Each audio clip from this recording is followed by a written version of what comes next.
So all my videos lately have been race commentary, which isn't normally what I do.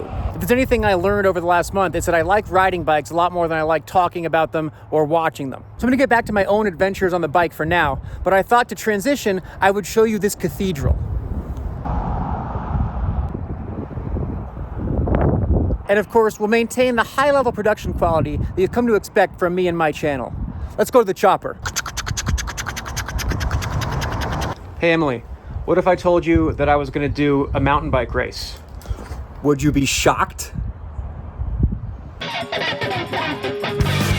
I'm Phil Gaimon. I was a pro cyclist for 10 years, racing all over the world.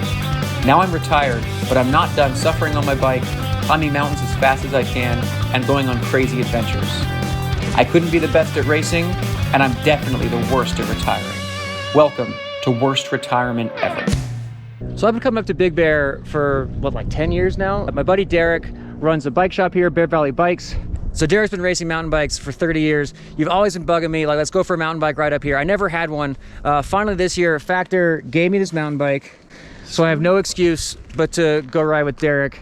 And then you just pulled one on me. We're enjoying a nice mountain bike ride, and you had, well, tell them the idea. Well, I think that you should do a mountain bike race. And there's this really cool grassroots race called Rim Nordic. And I thought, you know, I'll coach you a little bit. You got insane fitness. You got the perfect bike for the job. Derek's also the host of a much longer mountain bike race, the Grizzly 100. When's that, Derek? It's October 7th. October 7th. And there's a 30, 50, 75, and 100K. Okay. So there's distances for everyone. So for the first lesson, we did trails around Big Bear from Derek's shop. I'm going to say it went okay.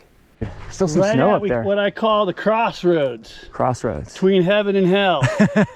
So, Which way's hell? Let's go the other Skyline, way. East and west. Yep.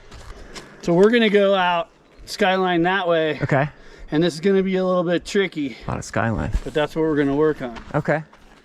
I just tried to go under this branch and I was hitting the lockout instead of the dropper. There's too many buttons on these bikes.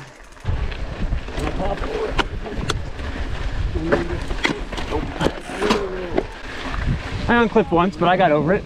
Are you getting a tight situation on a single track? You always take out the foot that is on the uphill side. This gives you a lot shorter reach. Right. And do a foot dabber, Right. ratchet, Right. and you don't have to get off the bike. The next day I went back and did the same loop by myself. It's amazing what a difference a day makes just from seeing Derek's lines and thinking about the pointers he gave me after watching me ride. For example, I'm usually a high cadence guy, but using a bigger gear in technical spots helped me not hit my pedal on rocks on the downstroke. I F'd that one up. Funny, I just watched your wheels exactly and then didn't do anything like that.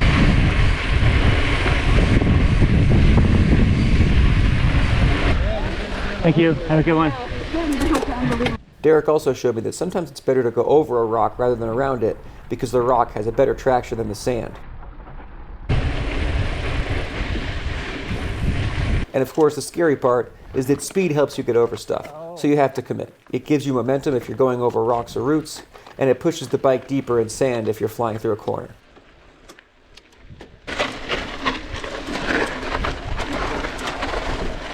Okay, made up that one.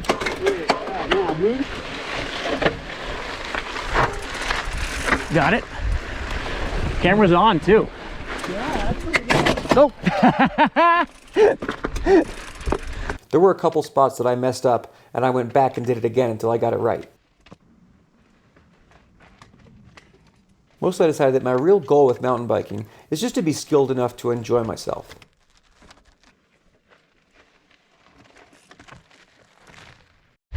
It is so pretty up here. This view of San Gorgonio and the whole Seven Oaks Valley. I also just want to feel like I deserve this fancy bike. Brutal. It's not really rideable. In the past, when I go mountain biking alone, I get discouraged if I had to walk up a certain feature. Seeing Derek walk sort of helped. It's normal. I did one cyclocross race.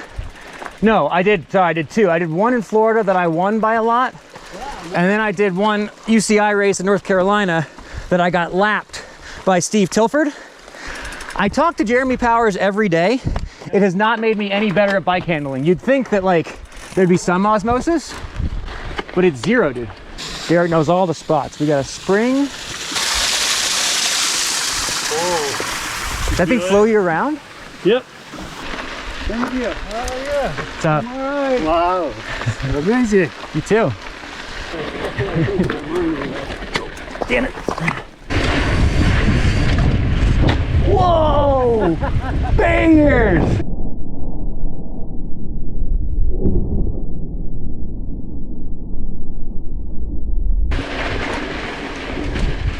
This one's tough. Whoa! So watch what I do here. It's not worth trying to ride around it. What I do is I put my foot on the rock. Okay. I flip my bike around. Oh wow, okay. Then I can just beeline through there. But yeah, that was, I got that on film, by the way. Oh, I'm sure you did.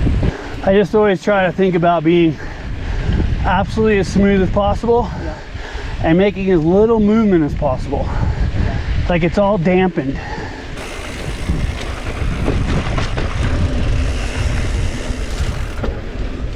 Channel of death, right?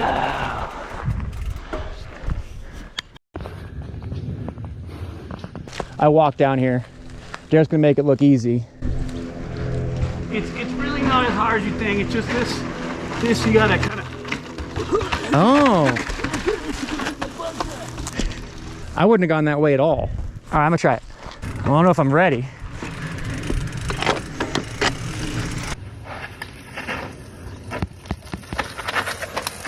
Nice. Oh. Derek also took me to Rim Nordic to preview the race course. There were some good hills, and thankfully the downhills were not as technical at all as the stuff we've been doing. I did 2 laps with Derek, and then I did 2 more laps by myself. I did push it a little bit.